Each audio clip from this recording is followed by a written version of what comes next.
Keagungan Hikmat, Refleksi Pagi 1194. Bagaimana gambaran Amsal tentang peran hikmat Tuhan dalam proses penciptaan alam semesta?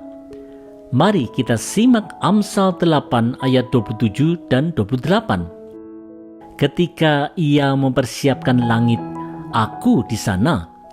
Ketika ia menggaris kaki langit pada permukaan air samudra raya, ketika ia menetapkan awan-awan di atas dan mata air samudra raya meluap dengan deras. Saudara-saudara, betapa pentingnya dan agungnya hikmat Tuhan.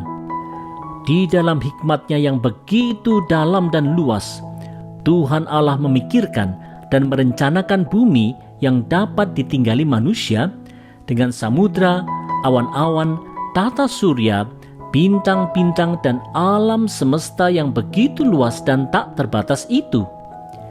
Dialah sang perencana agung segala sesuatu yang memiliki segala hikmat. Tak heran Amsal ingin manusia hidup di dalam hikmat Tuhan. Saudara-saudara, kitab Amsal berulang kali mengingatkan kita semua untuk sungguh-sungguh mendengarkan nasihat-nasihat Tuhan. Di dalam hikmatnya, Tuhan tahu benar apa yang terbaik bagi kehidupan manusia. Nasihat hikmat Tuhan yang diberikan melalui firman Tuhan, yaitu Alkitab, pastilah akan menjadikan manusia berhikmat yang dikenan Tuhan. Karena manusia diciptakan menurut gambar Tuhan Allah, maka sudah barang tentu bila kita mengikuti segala nasihat Tuhan, kita akan mengalami kebahagiaan hidup karena kita menjalani kehidupan sesuai dengan desain Allah. Oleh sebab itu, janganlah kita sekali-kali ragu untuk mengikuti nasihat Tuhan. Hanya di dalam ketaatan inilah kita akan mengalami sukacita dan damai sejahtera dalam kehidupan kita. Ayo kita menghidupi nasihat Tuhan.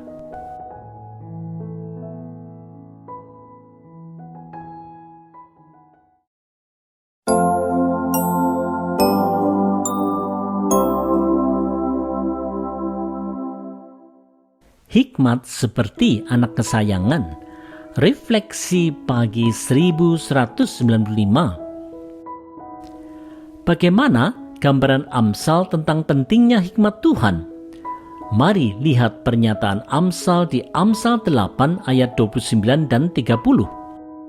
Ketika ia menentukan batas kepada laut, supaya air jangan melanggar titahnya, dan ketika ia menetapkan dasar-dasar bumi, aku ada sertanya sebagai anak kesayangan. Setiap hari aku menjadi kesenangannya dan senantiasa bermain-main di hadapannya. Saudara-saudara, hikmat Tuhan yang begitu besar itu memang digambarkan seperti anak kesayangan yang tidak pernah terpisah dari Tuhan. Begitu pentingnya hikmat Tuhan itu, sehingga tidak ada sesuatu pun yang diciptakan di luar hikmat Tuhan. Tidaklah heran bila kitab Amsal tanpa henti-henti dan tidak bosan-bosan mengingatkan umat Tuhan untuk selalu berpegang dan mengikuti petunjuk Tuhan di Alkitab. Saudara-saudara, gambaran pentingnya nasihat firman Tuhan yang seperti anak kesayangan itu adalah gambaran begitu besar kasih Allah kepada manusia yang begitu personal dan mendalam. Tuhan tidak memaksa manusia untuk taat, tetapi Tuhan membiarkan manusia untuk memilih apakah manusia akan memilih untuk taat atau tidak. Meskipun Tuhan memegang semua kedaulatan baik di langit maupun di bumi, Tuhan tidak memaksa kita untuk hidup dalam ketaatan. Oleh sebab itu, marilah kita menerima uluran tangan Tuhan untuk kita selalu mendengarkan nasihat hikmat yang berasal dari firman Tuhan. Hanya melalui ketaatan inilah Tuhan Allah akan memberikan anugerah kehidupan yang terbaik. Marilah kita tidak jemu-jemu mendengar dan menaati nasihat hikmat dari firman Tuhan, Mari kita selalu taati firman.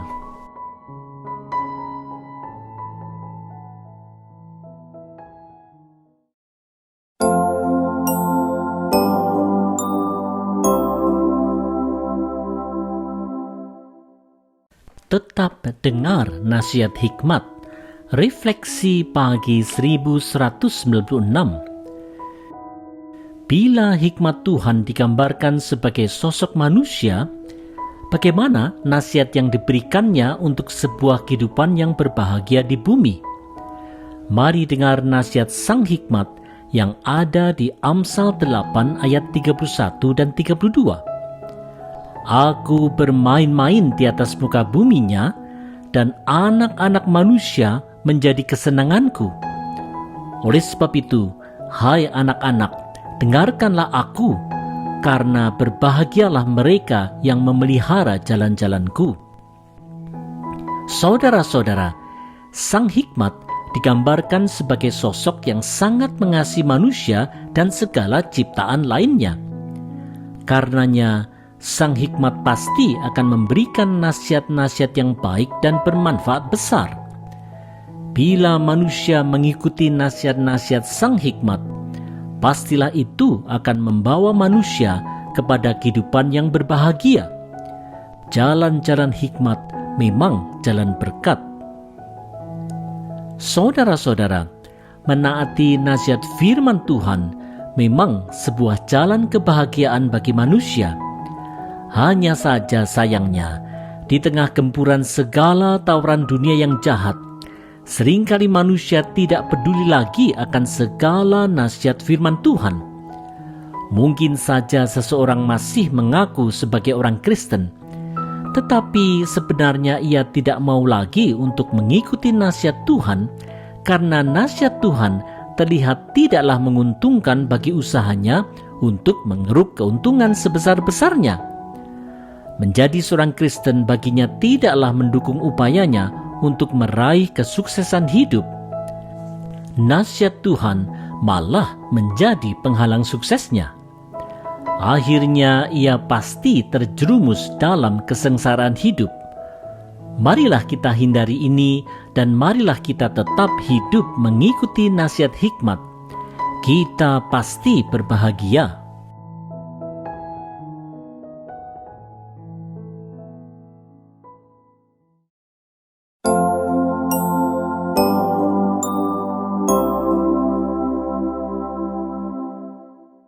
Menjadi bijak dan berbahagia. Refleksi pagi 1197. Apa rahasia untuk menjadi bijak dan berbahagia? Mari lihat Amsal 8 ayat 33 dan 34. Dengarkanlah didikan, maka kamu menjadi bijak. Janganlah mengabaikannya. Berbahagialah orang yang mendengarkan daku, yang setiap hari menunggu pada pintuku, yang menjaga tiang pintu gerbangku. Saudara-saudara, mendengarkan didikan hikmat firman Tuhan merupakan hal terbaik yang dapat dilakukan oleh setiap orang percaya. Melaluinya, orang percaya akan menjadi orang bijak dan memiliki kehidupan yang berbahagia. Untuk itu, orang percaya harus terus setia setiap hari untuk menekuni firman dan terus mau belajar senantiasa untuk mengarahkan hati, pikiran, perkataan, dan perbuatan dalam keselarasan dengan firman Tuhan. Inilah rahasia untuk menjadi orang yang bijak dan berbahagia. Saudara-saudara, bila orang ditanya, apakah ia ingin menjadi orang bijak dan hidup berbahagia? Pastilah ia akan menjawab bahwa ia mau. Ini hal yang wajar saja. Pertanyaannya adalah, apa yang dibayangkan orang itu tentang hidup bijak dan berbahagia? Seringkali orang berpikir bahwa ia akan berbahagia bila ia kaya, atau ia berjabatan tinggi, atau ia populer, atau ia disanjung orang. Benarkah bahwa kebahagiaan itu bergantung kepada semuanya itu? Amsal mengingatkan kita bahwa kita akan menjadi bijak dan berbahagia bila kita mau menuruti didikan firman Tuhan. Oleh sebab itu, marilah kita belajar untuk mengelola kehidupan kita supaya kita bisa terus mendisiplinkan kehidupan kita dengan kebiasaan-kebiasaan baik dalam menekuni firman dan menaatinya. Inilah jalan yang telah ditunjukkan Tuhan. Mari taat.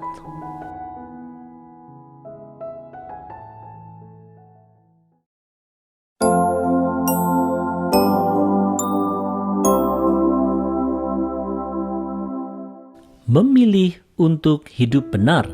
Refleksi pagi 1198. Bila sang hikmat yang dari Tuhan itu digambarkan sebagai manusia, apa pesan penting yang disampaikannya untuk setiap orang percaya? Mari dengar nasihatnya di Amsal 8 ayat 35 dan 36. Karena siapa mendapatkan aku, mendapatkan hidup, dan Tuhan berkenan akan dia.